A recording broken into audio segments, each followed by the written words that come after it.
예, 안녕하세요. 코인 알려주는 허씨입니다. 예, 오늘 제가 준비한 영상은요, 이더리움 ETF 출시 이후 가격은 어떻게 될까? 이런 제목으로 영상을 준비했는데요. 영상에 들어가기에 앞서가지고, 이제 내일 오후 5시에 수강생 2기 모집 마감되거든요. 그래서 아직 신청 못 하신 분들 같은 경우에는 서둘러가지고 신청을 좀 해주세요. 예, 그럼 영상 시작하도록 하겠습니다. 지금 이더리움 ETF가 7월 23일 날 이제 발행되는 게 거의 뭐 확정이 난 것 같아요. 그래서 이제 발행사들도 대부분 수수료가 지금 이렇게 측정이 됐고요. 포시어즈 같은 경우에는 아직 안 나온 것 같아요. 그 나머지는 다 나왔는데요. 요 보시면은 이제 시작할 때는 이제 대부분 수수료 없이 요렇게 시작을 해요. 그러고 뭐 이제 1년에서 뭐 6개월 요 정도 동안은 뭐 수수료 없이 시작하는 데 있고 0.12, 0.12, 0.25 요렇게 다들 시작을 합니다. 근데 이 1년 안에 뭐 요렇게 10억 불, 100억 불, 그리고 뭐 15억 달러, 5억 달러, 5억 달러, 25억 달러 요렇게 순이입이 되면 조기 종료될 수도 있다. 요렇게 이제 수수료가 다 나왔습니다. 근데 여기서 조금 집중해서 봐야 될 게 그레이스케일이죠. 그레이스케일이 2.5%예요. 예. 수수료가 다른 데보다 거의 뭐 10배 이상 비쌉니다. 그렇게 출시를 했거든요. 대신에 미니 트러스트 같은 경우에는 요렇게 다른 데랑 비슷하게, 다른 발행사와 비슷하게 요렇게 수수료가 측정이 돼 있습니다. 예, 그래서 요 내용을 좀 살펴보면요. 그레이스케일 잘 모르시는 분들이 계셔서 설명을 조금 드릴게요. 비트코인 같은 경우에는요. 그레이스케일이 GBTC라고 신탁 상품이 있었어요. ETF 승인 전에. 거기에 투자해 놓은 사람들이 엄청 많았고, 지금 같은 경우에는 이제 이더리움 같은 경우에도 그런 게 있었어요. GETH라고 해서 신탁 상품이 있었거든요. 예, 그래서 이제 비트코인이랑 똑같은 거예요. GBTC도 수수료 비싸가지고 사람들이, 투자자들이 엄청 이탈을 했잖아요. 그래서 수수료 싼 데로 많이 들어갔잖아요. 이더리움도 마찬가지로 지금 기존에 GETH를 보유하고 있었던 사람 같은 경우에는 요거에 지금 수수료가 2.5%니까 엄청 비싸잖아요. 그래서 다른 데로 많이 넘어갈 거다. 근데 차이점은 뭐냐? 차이점은 비트코인 같은 경우에는 이제 미니 트러스트가 엄청 늦게 나왔어요. 예, 엄청 늦게 나왔고, 근데 이더리움 같은 경우에는 그레이스케일이 이번에 미니 상품, 수수료가 싼 상품을 같이 이렇게 발행을 했다. 그건 우리 고객들 놓치지 않겠다. 뭐 요런 의미가 있거든요. 그래서 그건 조금 의미가 있어 보인다. 그리고 이제 그레이스케일이 왜 수수료를 다른 데랑 비슷하게 안 맞추고 이걸 높이 유지를 했을까? 그거를 생각을 해보면요. 정확하게는 모르겠지만 어쨌든 GBTC도 뭐 수수료 높이 했잖아요. 그죠? 그리고 10배가 높으면요. 기존에 어떤 방식으로 이제 그레이스케일이 운영을 했는지 모르겠지만 뭐 보안이나 뭐 이런 부분에서 좀 더 뭐 특혜를 주는 것들이 있겠죠. 그래서 요거는 그냥 이렇게 높이 측정을 했다. 그리고 이탈자를 막기 위해서 이제 미니 트러스트를 같이 이제 발행을 한다. 그렇게 이해를 하시면 될 것 같습니다. 그래서 요거 투자자들이 좀 짜증이 날 거 아니에요. 그죠? 니들 그냥 그대로 좀 수수료 딴 데랑 비슷하게 이렇게 측정하면 될 거 가지고 왜 이렇게 비싸게 유지를 하냐. 그런 사람들을 위해서 이제 10% 정도는 뭐 세금이나 뭐 수수료 뭐 이런 거 없이 그냥 이동할 수 있도록 요렇게 해준다는 기사가 나왔습니다. 그리고 에릭 발추너스가 보면 경쟁사보다 10배 높다는 것은, 수수료가 10배 높다는 것을 의미합니다. 와우, 아마도 엄청난 유출이 발생할 것입니다. 요렇게 트윗을 올렸는데요. 이게 또 관심 없는 사람들이 요렇게 보면 엄청난 유출이 발생한다. 이거 이더리움도 가격 엄청 떨어지겠다. 이렇게 생각하시는 분들이 계실 것 같아가지고 제가 말씀을 드리는데 이건 개인적인 관점일 뿐이에요. 네. 이더리움이 비트코인 시가총액의 한 3분의 1 정도밖에 안 되잖아요. 그죠? 예.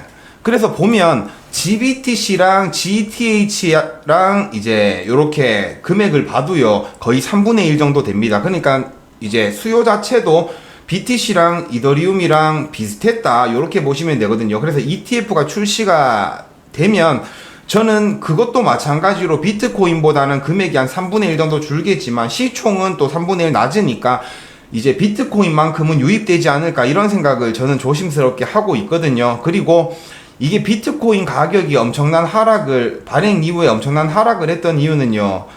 GBTC를 원래 신탁 상품을 현물보다 마이너스 프리미엄 싼 가격에 제공을 했어요, 사람들한테. 그래서 거의 뭐 50%가량 이렇게 싸게 구매했던 사람들도 있고, 근데 ETF가 딱 발행이 돼버리니까 현물 가격하고 맞춰져 버리잖아요. 그래서 그 갭을 이용한 수익 실현 매물들이 되게 많이 나왔다, 이렇게 생각을 하시면 되고요. 비트코인 같은 경우에는 승인 떨어지고 며칠 뒤에 바로 출시했잖아요. 근데 이더리움 같은 경우에는 지금 비트코인 ETF가 출시되면서 이더리움도 ETF 출시될 거다, 이런 기대감도 있었고요. 그래서 이미 학습이 됐잖아요. 신탁 상품을 마이너스 프리미엄으로 엄청 싸게 구매했던 사람들이 큰 수익을 봤다, 이런 학습을 먼저 한번 했기 때문에 비트코인이 ETF가 승인되고 나서 이더리움 같은 경우에는 그 마이너스 프리미엄이 엄청 많이 감소를 했어요. 예, 그래서 지금 같은 경우에는 이제 마이너스 프리미엄이 1%도 안 돼요. 예, 제가 알기로는. 그리고 6월 달에도 뭐 2%도 안 됐었고, 그러니까 이미 그 마이너스 프리미엄에 대한 수익 실현을 할 사람들은 대부분 하지 않았을까, 저는 그렇게 조심스럽게 예측을 하는 거예요. 그래서 당장에 이제 발행돼 봐야 알겠지만, 제 개인적인 관점으로는 아마도 비트코인처럼 그렇게 큰 폭락은 오지 않을 것 같다. 그리고 수요도 비트코인 만큼은 있을 것 같다. 그렇게 저는 조심스럽게 생각을 합니다. 그래서 제가 일전에 사람들이 이더리움 지금 구매해도 되나요? 뭐 이런 이야기가 나왔을 때 딱 그렇게 말씀을 드렸어요.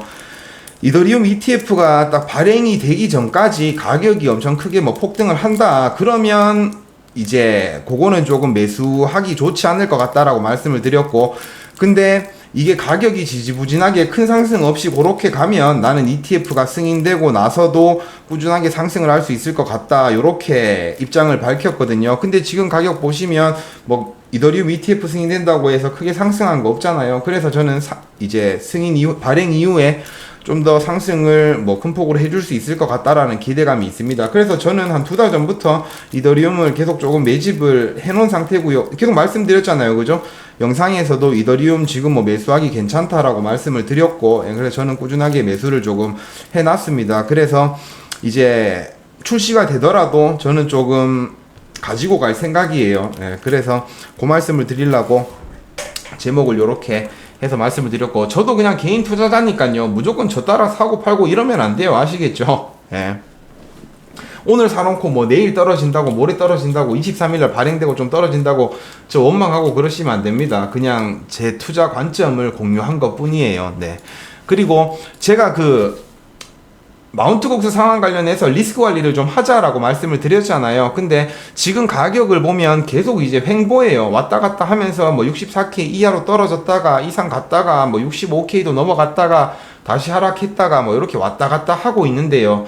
야, 진짜 잘 모르겠어요. 왜냐면 호재도 좀 많이 뜨고 있고, 그래서 지금 아리까리합니다. 근데 뭐 어찌됐든 사나이가 한번 말을 뱉어놨으니까 뭐 저는 조금 리스크 관리를 하고 있으니까 지금 당장에 막 일일비 하면서 막 포모에 다시 사고 막 이런 건 저는 안 하거든요. 그래서 내가 판단이 틀렸다고 하면 뭐 그거는 뭐 어쩔 수 없이 내가 감수해야 되는 부분이고, 어찌됐든 저는 그래도 조금 이 마운트곡스 관련해서 이제 상황 될 때까지 조금 리스크 관리를 하자, 요런 입장이었으니까 지금 흔들려도 저는 계속 보유를 하고 있습니다. 그래서 흔들리는 이유에 대해서 조금 말씀을 드리면, 제가 뭐 비트코인 가격이 하락한다 이런 입장은 절대 아니에요. 어차피 저는 대선 전까지 비트코인 가격이 크게 펌핑할 거라고 생각을 해요. 펌핑할 거라고 생각을 하는데, 저는 오랜 기간 투자를 하면서 마운트곡스 상환에 관련돼서 트라우마가 있어요. 계속 엄청나게 막 스트레스를 줬으니까 저는 지금 리스크 관리를 하고 있는 건데요. 지금 보시면은 7월 달부터 제가 13F 보고서 제출된다고 했죠. 그래서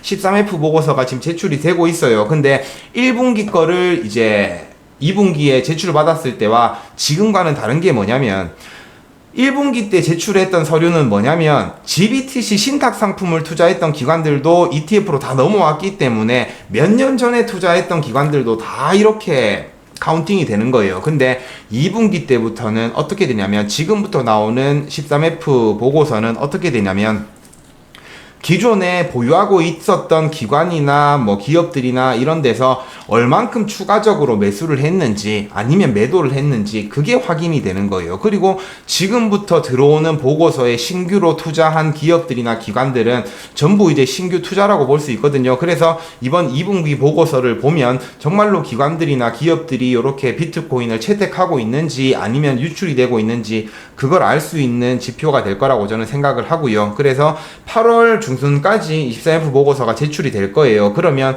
제가 저번 분기에도 말씀드렸다시피 기한 마감이 다가오면 다가올수록 좀 굵직굵직하고 의미 있는 기관이나 기업들의 이름이 올라오거든요.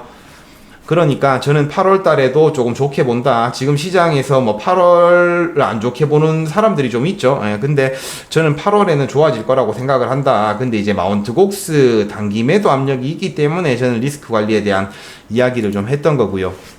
자, 그리고 인도 거래소 아지르엑스 뭐 이런 거래소에서 또 해킹을 당했대요. 근데 해킹을 당했는데 요게 이제 북한이 공격 배후라는 뭐 요런 이야기가 떠돈다고 합니다.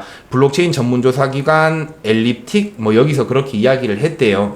그래서 보시면은 인도 거래소인데요. 얘들이 지금 6월 보고서에 따르면 이제 준비금이 5억 달러 정도래요. 근데 지금 해킹 피해 받은 게 2억 3천만 달러 정도 되니까 거의 뭐 40몇 프로의 준비금의 40몇 프로 가량이 해킹이 된 거잖아요. 그래서 이건 엄청나게 큰 타격을 입었다. 이렇게 볼 수 있고 지금 암호화 배출금이 일시적으로 이제 중단이 됐다. 이런 기사가 발표가 났거든요.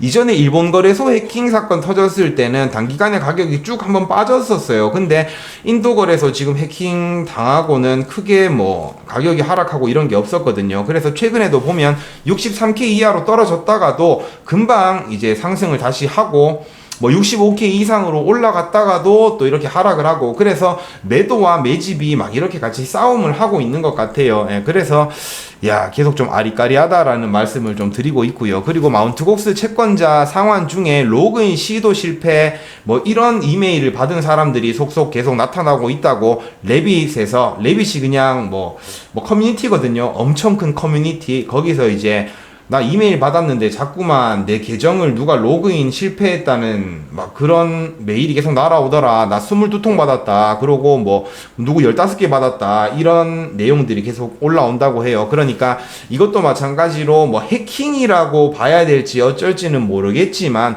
지금 계속 그런 공격이 시도되고 있다.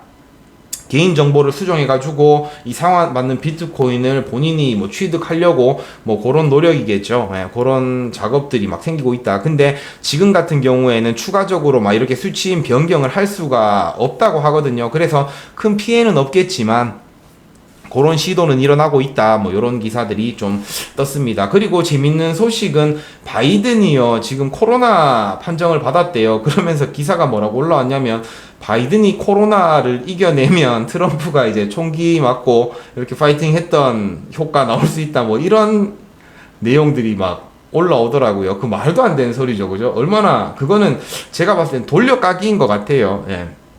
뭐 총기 테러하고 코로나 걸렸다고 회복한 거하고 비교를 할 수가 없잖아요. 근데 뭐 저는 그게 되게 기사가 웃기더라고요. 그래서 그 말씀을 좀 전했고요. 하여튼 오늘 제가 준비한 영상은 여기까지입니다. 요즘 최근에 자꾸만 관점 공유를 조금 하고 있는데요.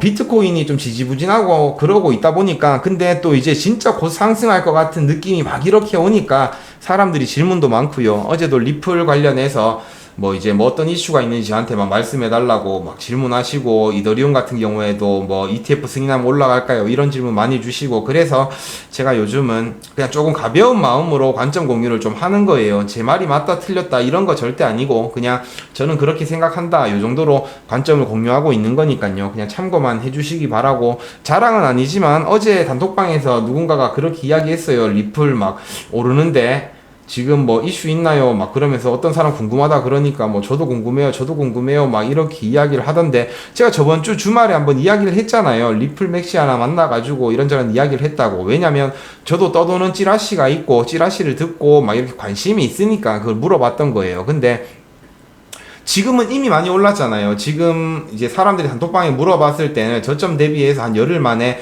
거의 40% 가까이 올라온 상태였는데 사람들이 물어봤어요. 근데 지금 리플이 또 한 7점 몇 프로, 뭐 8% 가까이 이렇게 하락을 하고 있거든요. 근데 그 질문 받았을 때는 이만큼 하락이 없었어요. 근데 질문 받고 나서 제가 지금 사는 건 아니다. 아무리 호재가 있고 뭐 좋은 이야기가 있어도 내가 그걸 이야기를 해주더라도 지금은 절대 살 때가 아니다. 왜냐면 이미 많이 올랐으니까. 그렇게 사면 무조건 손해본다라고 말씀을 드렸는데 지금 가격 보면 어찌됐든 또 뭐 8% 이렇게 하락을 했잖아요. 그러면 그때 들어갔던 사람들은 또 마음 아플 거 아니에요. 그러니까 여기서 좀 더 하락하면 뭐 매수하기 좋을 수도 있어요. 근데 지금은 이미 너무 많이 올라버린 상태라서 저는 조금 비추한다. 지금 들어가는 건 그렇게 말씀을 드리고, 하여튼 제가 오늘 준비한 영상은 여기까지입니다.